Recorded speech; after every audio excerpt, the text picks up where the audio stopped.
is there another tier that Kirk Cousins can get to? And so I think this is a massive year to find out. This is the year that he gets the offensive guru to work with, a coach that he's familiar with from his days in Washington. So can Kirk Cousins get there? This is a big year to find out.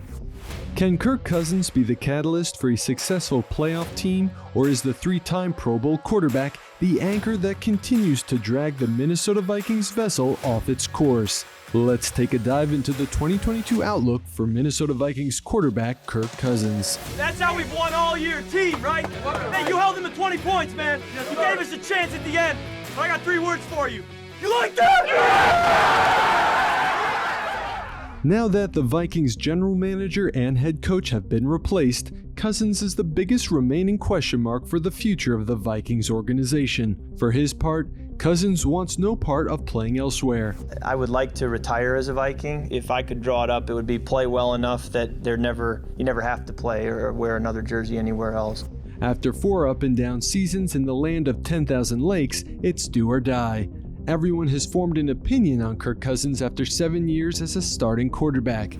He's consistent as heck. You can, no matter what season you're entering in, since the start of 2015, you're going to get 4,000 passing yards and 30 touchdowns from him, and usually about 10 interceptions. He's always the same guy.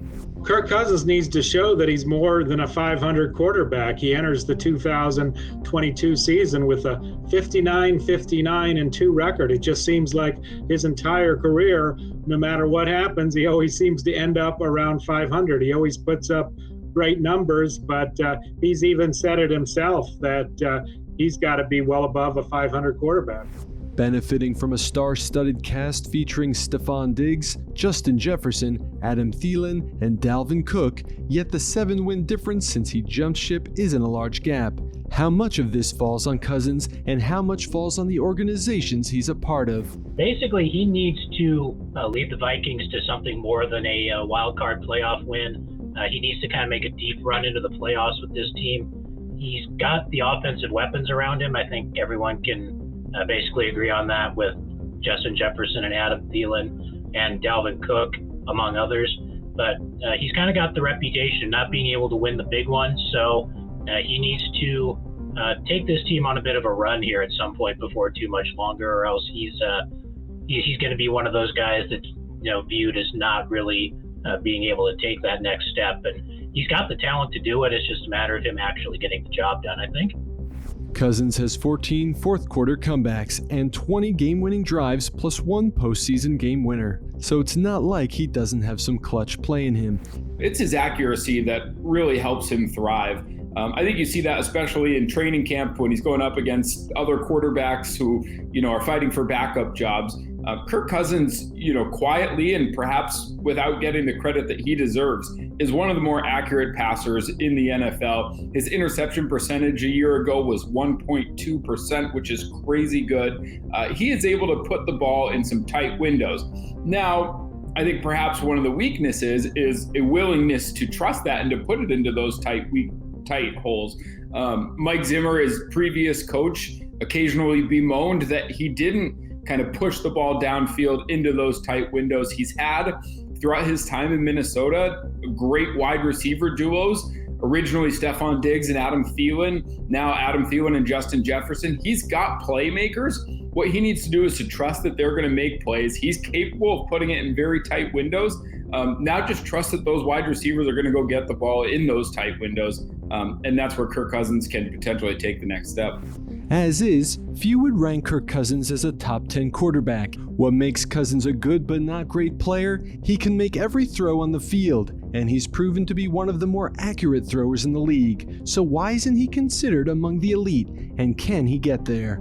Yeah, that's the thing about Kirk Cousins is everyone is so split on this quarterback. Some people think that he's already there, that he's already among the greats, and then others kind of put him in the same tier as Jimmy Garoppolo, Jared Goff, those kind of guys, which I think that he's honestly above them, and I think he's done enough to prove that. I think what everyone wants to see, as with all quarterbacks that we kind of classify as taking the next step or as elite, is can he lead the Vikings to a Super Bowl? Can he consistently keep them in the mix in the postseason as a real contender? And I think that's kind of what the standard of today's era comes down to. The Vikings haven't exactly supplied Cousins with strong offensive line play, but is that a poor excuse for lackluster performances? If we're pointing to blame, a bigger share should fall on the shoulders of Mike Zimmer and the 24th ranked defense from a year ago. The former coach, Mike Zimmer, wanted to run the football more so than air it out. And I think that'll be the big difference with Kevin O'Connell is you have a coach who was a quarterback himself who will probably fancy throwing the ball and not be stuck in this defense first approach or running the football. So, of course, the offensive trenches could stand to improve from a pass protection standpoint, but I think simply Cousins needs to be Cousins inside of a different scheme, which will happen this September. In a perfect world, Cousins will start all 17 regular season games for the Vikings in 2022, but was it a mistake to go all in on the 33-year-old quarterback this year, or were the Vikings wise to stick with Cousins?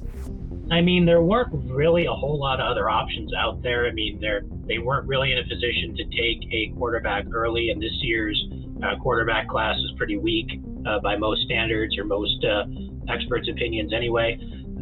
So going all in on Kirk Cousins this year probably wasn't the worst move they could have made. It was probably one of the better things they could have done. Going all in on Cousins was the right move for the Vikings, but that doesn't mean his starting gig is set in stone heading into the future. Cousins got an extension, but it's only for 1 year, setting him up for unrestricted free agency after the 2023 season. Does that put Cousins on the hot seat heading into his first year with Coach O'Connell?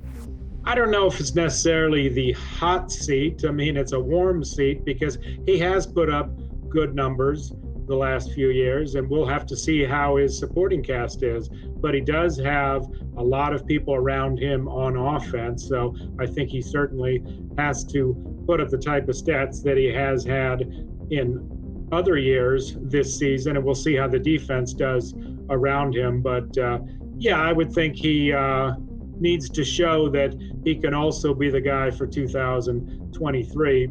Make no mistake, he's on the hot seat, and I believe this is a 1-year trial. If he gets the team to a 12-5 record or 11-6 and gets to the postseason and they don't get embarrassed in the first round, I think Cousins will be back. But if they go 8-9 again, or even 9-8, and a wild card spanking, no, I don't think that he will be back as the long-term quarterback.